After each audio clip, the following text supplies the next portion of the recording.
আসসালামু আলাইকুম। সবাইকে পবিত্র ঈদ উল ফিতরের শুভেচ্ছা জানিয়ে আজকের বিভিন্ন প্রকার দলিল সংক্রান্ত আলোচনার দ্বিতীয় পর্ব শুরু করতেছি। সবাই ইনশাল্লাহ সাথে থাকবেন। আর যেগুলো গুরুত্বপূর্ণ আলোচনা, যেহেতু গুরুত্বপূর্ণ আলোচনা, এগুলো আপনারা যদি পারেন নোট করবেন, আর যদি না পারেন তাহলে পরবর্তীতে ভিডিও দেখলেও হবে। তবে এই বিষয়টা একটু ভালোভাবে মনোযোগ সহকারে শুনলে অনেক বিষয় জানা হবে ইনশাল্লাহ। দলিল কি এর আগের পর্বে আমরা একটু আলোচনা করেছিলাম। দলিল মূলত হচ্ছে একটি লিখিত চুক্তি। দলিল মূলত হচ্ছে একটি লিখিত চুক্তি এবং যেটার কি রয়েছে, আইনগত গ্রহণযোগ্যতা রয়েছে। আইনগত গ্রহণযোগ্যতা ছাড়া কোনো দলিল হতে পারে না।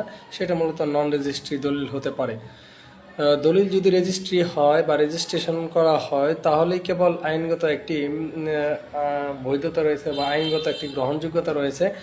যেহেতু দলিল রেজিস্ট্রেশন করা হয় সরকারি ফি প্রদানের মাধ্যমে, তার মানে সরকার আপনার বিষয়ে অবগত, এবং সরকার যেহেতু আপনার বিষয়ে অবগত, সরকার যেহেতু আপনার বিষয়টা জানেন, সেহেতু আপনার এটা আইনগত গ্রহণযোগ্যতাটা খুবই বেশি।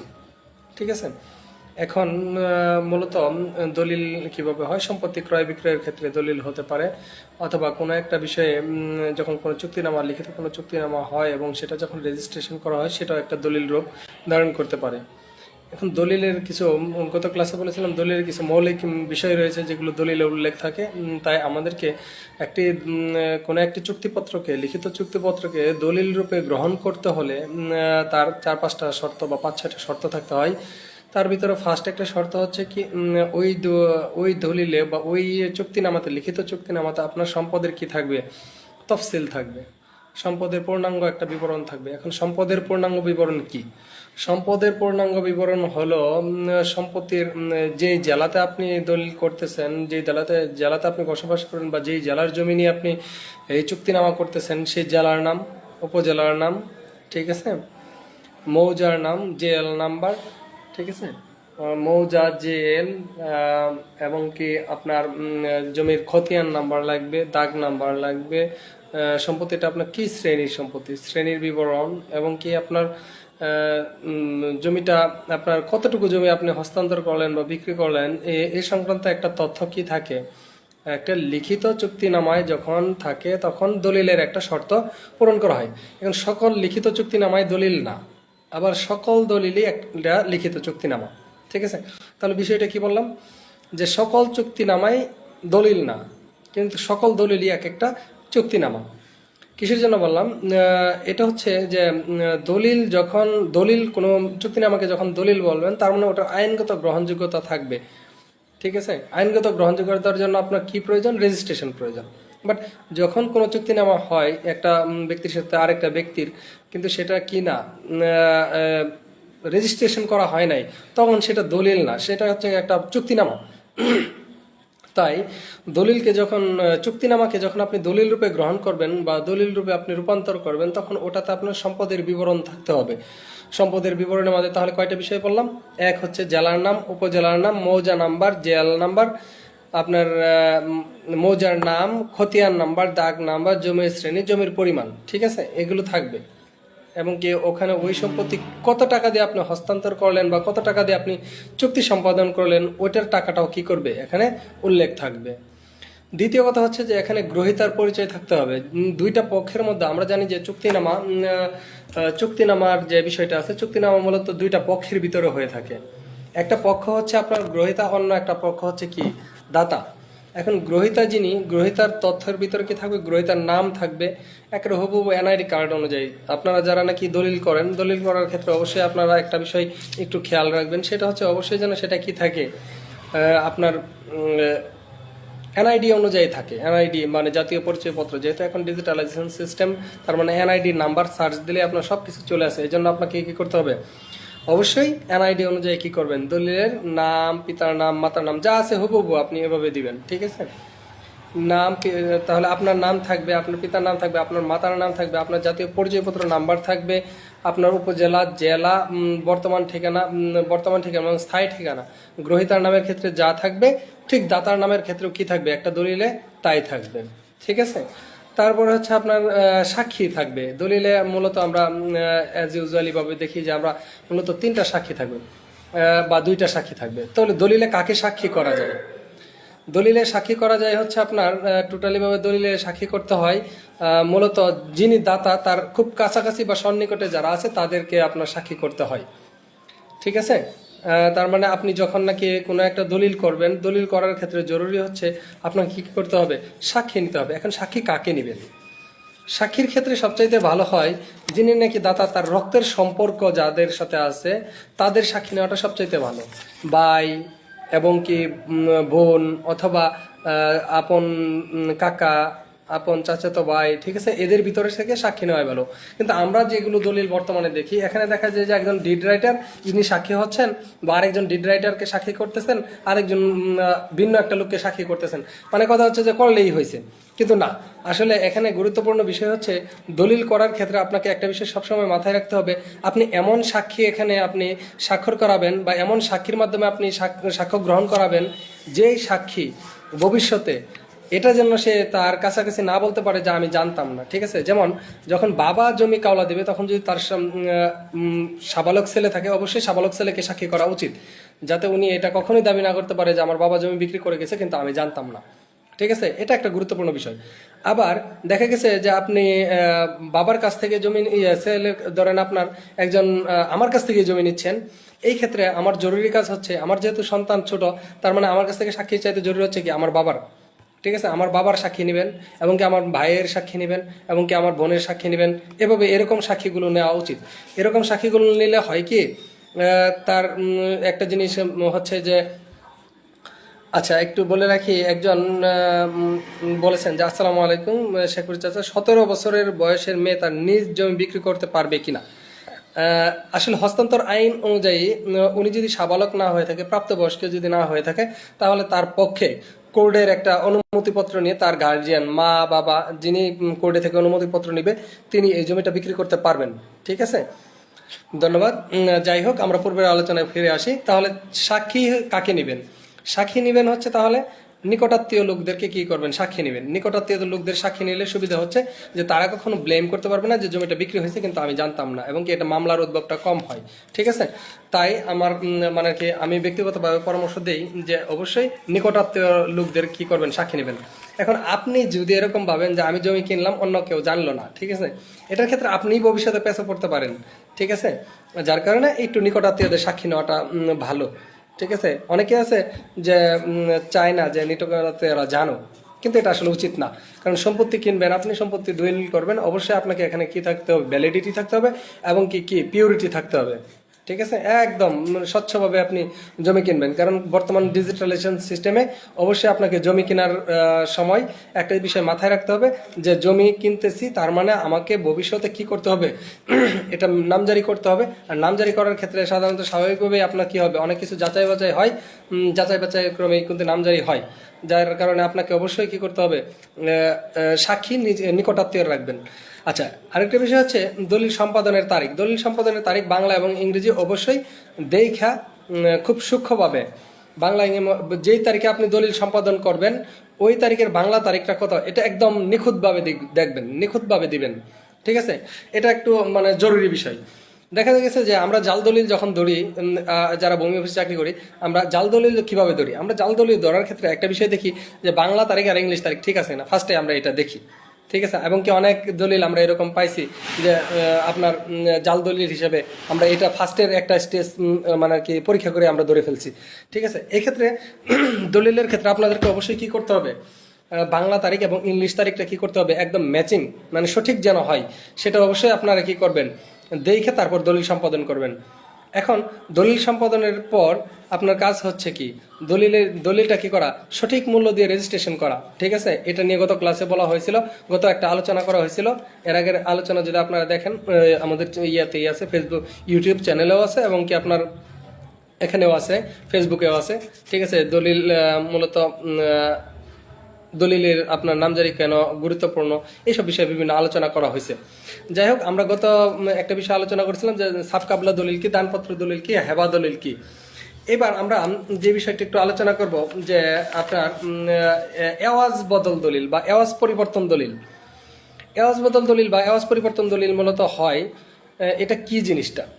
ধরেন এওয়াজ বদল, আমরা জিনিস বুঝি বদল করা তো স্বাভাবিকভাবে বুঝি যে একটা জিনিস আমি নিলাম, তার একটা জিনিসকে আমি নিলাম এবং আমার একটা জিনিসকে অন্যকে দিলাম, এটাই হচ্ছে কি মূলত বদল করা, ঠিক আছে, বা বদলানো।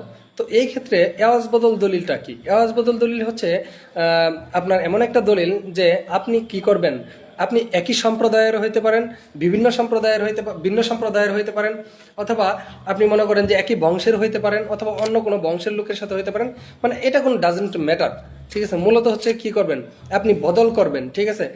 ধরেন আমার বাড়ি হচ্ছে গিয়া নকলাতে, আর আরেকজনের বাড়ি হচ্ছে গিয়া শেরপুরে।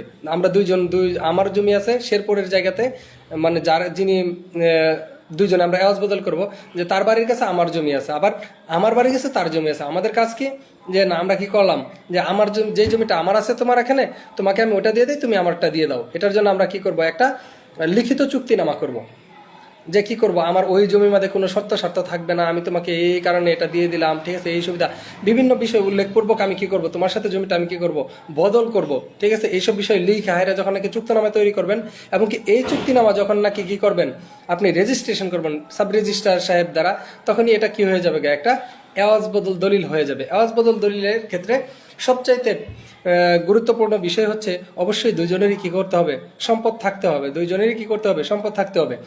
এখন বাস্তব একটা বিষয় আপনাদের সাথে একটু শেয়ার করি, সেটা হচ্ছে আমরা যখন নাকি 1990 সাল বা 2000-এর আগের এওয়াজ বদল দলিলগুলো দেখি, তখন একটা বিষয় দেখতে পাই যে ধরেন রহিম সাহেব জমি খারিজ করতে আসছে আমার কাছে, কিন্তু রহিম সাহেব জমি কিভাবে পাইছে, রহিম সাহেব জমি পাইছে করিম সাহেবের সাথে এওয়াজ বদল করে, ঠিক আছে। এখন রহিম সাহেব দেখা গেছে যে করিম সাহেবের সাথে আওয়াজ বদল করে জমি পাইছে, যিনি নাকি আওয়াজ বদল করছেন একজন হচ্ছে গিয়া যে সম্পত্তি আওয়াজ বদল করছে ওই সম্পত্তির কোনো অস্তিত্বই নাই, বা ওই সম্পত্তির মালিক সে না, জাস্ট নামমাত্র উঠায় দিয়ে একটা দলিল করে ফেলছে, ঠিক আছে, অথবা ওটা সরকারি খাস সম্পত্তি। এটার ক্ষেত্রে কিন্তু আমরা সাধারণত খুবই মানে কি কঠোর হস্তে এই বিষয়গুলো একটু দেখে রাখি, যে না, সম্পদ অবশ্যই কি করতে হবে, দুজনেরই থাকতে হবে, এবং কি দুইজনেরই কি করতে হবে, জমির বৈধতা মালিকানা থাকতে হবে, মালিকানা সত্ত্ব থাকতে হবে, তাহলে আমরা কেবল খারিজ করে দিব। না হলে কি থাকবে না, এক পক্ষের জমির কন্টিনিউশন আছে, আরেক পক্ষের জমির কন্টিনিউশন নাই, ওই ক্ষেত্রে আমরা কি করি না, আমরা খারিজ করে দেই না, ঠিক আছে। এটার জন্য এওয়াজ বদলের ক্ষেত্রে অবশ্যই দুই পক্ষেরই কি জমির একটা সঠিক ধারাবাহিকতা মিল থাকতে হবে বিআরএস রেকর্ড থেকে, ঠিক আছে। যার কারণে আপনারা যখন নাকি আওয়াজ বদল দলিল করবেন, যে না আমি জাস্ট খালি নামমাত্র সারতে পারলেই হয়েছে দলিলটা, ঠিক আছে, কে নিবে না, এরকম কাজ করাটা উচিত না। কারণ হচ্ছে যে আমরা এইগুলো বর্তমান সিস্টেমে খুবই গুরুত্বপূর্ণ, যে আপনি নামমাত্র কোনো কাজ করবেন না, কারণ জমির বিষয় খুবই আপনাকে গুরুত্ব সহকারে দেখতে হবে। ওই আগের দিন নাই যে আপনি জমি কি করবেন, যেভাবে ইচ্ছা এভাবেই কি করবেন, নামজারি করবেন কিংবা আপনি দলিল করবেন, ঠিক আছে। যাই হোক, আওয়াজ বদল দলিল ইনশাল্লাহ নিশ্চয়ই আপনারা বুঝতে পারছেন। আওয়াজ বদল দলিলটা অবশ্যই রেজিস্ট্রি হতে হবে, এবং রেজিস্ট্রি করে এটা অবশ্যই আপনাকে কি করতে হবে, সঠিক মূল্যে রেজিস্ট্রি করবেন। নাম যেটা ধরেন না কেন, আমরা একটা মূল্য ধরে, অথবা মূল্য না ধরলেও আপনারা সরকারি ফিটা আর কি সঠিকভাবে দিবেন, হ্যাঁ। তারপর হচ্ছে বন্টননামা দলিল। এখন বন্টননামা দলিল কি? বন্টননামা দলিলের বিষয়ে আমরা আগেও আলোচনা করেছি, যে একে মানে আর কি শরিক গণের ভিতরে, ঠিক আছে, যে আমরা 10 ভাই বোন আছি, ঠিক আছে, বাবা মারা গেছে, এখন আমরা কি করব, ওই 10 ভাই বোনের মধ্যে কি করব, তুমি ওই ক্ষেত নেবো, আমি এই ক্ষেত নেবো, আমি ওই ক্ষেত নেবো, ঠিক আছে। এক ক্ষেতে তো প্রতি ক্ষেতে তো আর 10 ভাই যাইতে পারবো না, এজন্য আমরা কি করি, বন্টননামা দলিলের পরামর্শ দেই, যে আপনারা কি করবেন, বন্টননামা দলিল করবেন। আপনার বড় ভাই যেই ক্ষেত দিয়ে খাইতেছে তাকে ওই ক্ষেত দিয়ে দিবেন, আপনি যেই ক্ষেত দিয়ে খাইতেছেন তাকে এই ক্ষেত দিয়ে দিয়ে একটা চুক্তিনামা তৈরি করবেন, চুক্তিনামাটা রেজিস্ট্রেশন করে নেবেন, এটাই হয়ে যাবে কি বন্টননামা দলিল। বন্টননামা দলিলটা জরুরি, কারণ হচ্ছে যে এখন ওয়ারিশ সনদ দিয়ে আপনি খারিজ করতে পারবেন না। ওয়ারিশ সনদ দিয়ে খারিজ তখনই করতে পারবেন যখন 10 ভাই বোন মিলে সবাই মিলে একসাথে যাবেন সিল্যান্ড অফিসে, তখন আপনারা খারিজ করতে পারবেন। নচেত আপনাদের কি লাগবে, বন্টননামা দলিল লাগবে। বন্টননামা দলিলটা অনেকেই রাজি হয় না, ঠিক আছে, কারণ এটা একটা খরচের বিষয়, কি দরকার আছে, না অনেক দরকার আছে। বন্টননামা দলিলের গুরুত্ব বিষয়ে গত ক্লাসে আলোচনা করা হয়েছে, ওই ভিডিওটা দেখে নেবেন, ঠিক আছে।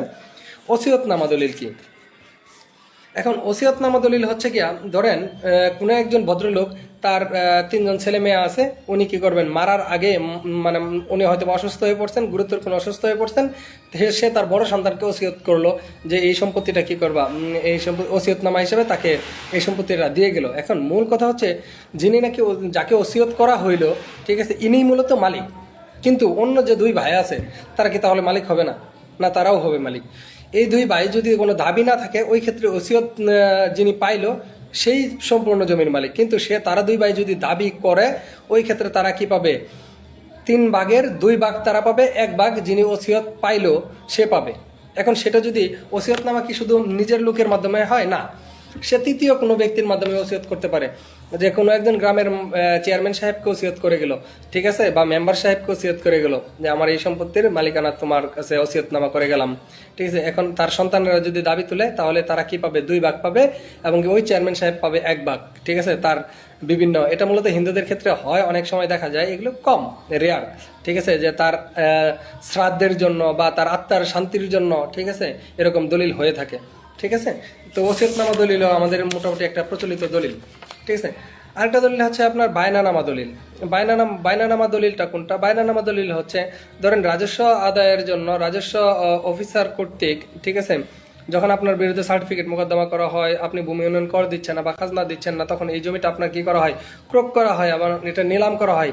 যিনি নাকি নিলামের সর্বোচ্চ ডাক্তারি হিসেবে পায়, ওর সাথে কর্তৃপক্ষের যে একটা বায়নানামা হয়, ওইটা হচ্ছে কি?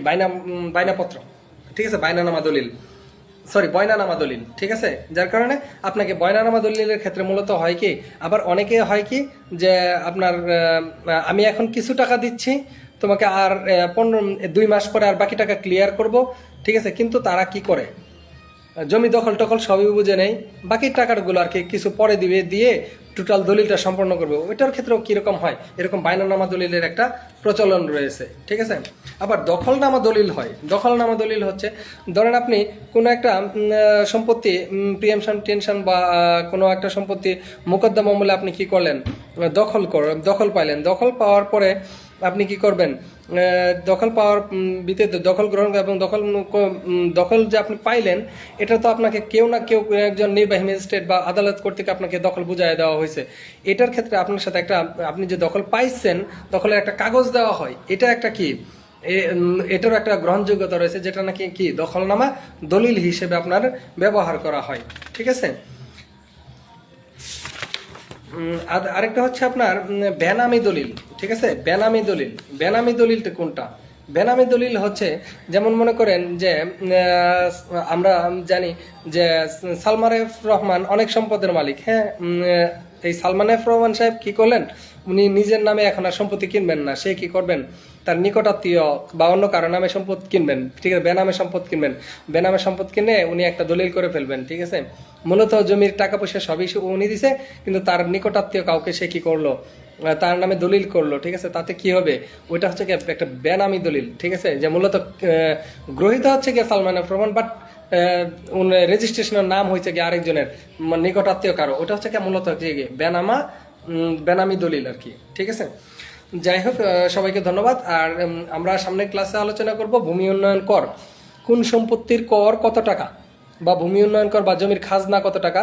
কালকে ইনশাল্লাহ আমরা 10টার দিকে আলোচনা করবো ইনশাল্লাহ, ঠিক আছে। সবাই ভালো থাকবেন, আর দোয়া চাই, শারীরিকভাবে একটু অসুস্থ, সবার কাছে দোয়া চাই, সবাই ভালো থাকবেন। কালকে ইনশাল্লাহ 10টায় থাকবো আমরা, যে জমির ভূমি উন্নয়ন কর বা জমির খাজনা কত টাকা, এটা কিভাবে নির্ধারণ করা হয়, বা কোন পরিপত্র বা সরকারের কোন আইন মূলে কত টাকা নির্ধারণ করা হয়, এই বিষয়ে ইনশাল্লাহ কালকে আমরা আলোচনা করব, ঠিক আছে। এটা একটু বড় একটা আলোচনা হবে, যার কারণে আমরা 2 দিন আলোচনা করব, ঠিক আছে।